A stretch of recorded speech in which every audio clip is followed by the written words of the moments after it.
Isa ka personnel sa Office of the Building Official sa Bacolod City gin-dismiss sa obra matapos na pamatudan nga nagpangilkil.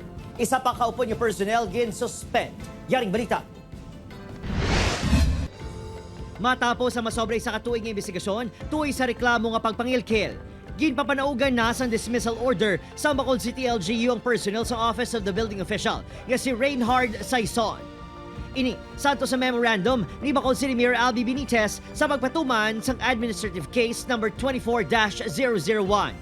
Ang upo ni Saison nga personnel sa City Engineer's Office nga si George Castañeda ang suspendido naman sang siyam kabulan.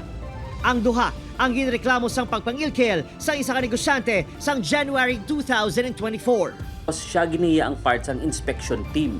In other words, siya gituya ang nagkadto kag siya tuya ang nakita sa CCTV video nga nagbaton sang money. Nag-apilar si Saison kag Castañeda sa desisyon nga ginpapanaog sa ila kaso administratibo sang February 13. Marso 12, sang ginmando sa alkalde ang pag-dismiss kay Saison kag pag-suspend kay Castañeda. Gitingwaan sa news team na makuha ang bahin sang duha ka empleyado apang wala na kuno makabalik pa sa ila opisina suno sa ila makaupdanan.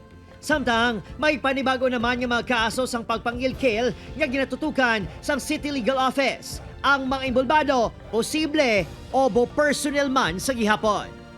Apparently, ang building permit na ginhatag sa aplikante, piki.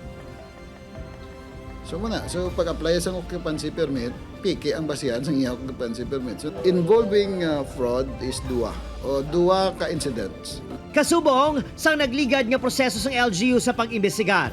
Wala ginhingadlan ang mga involbado samtang wala sang pinal nga desisyon sa kaso. Upod, Kiril Casillo, Adrian Pretos, 1 Western Visayas.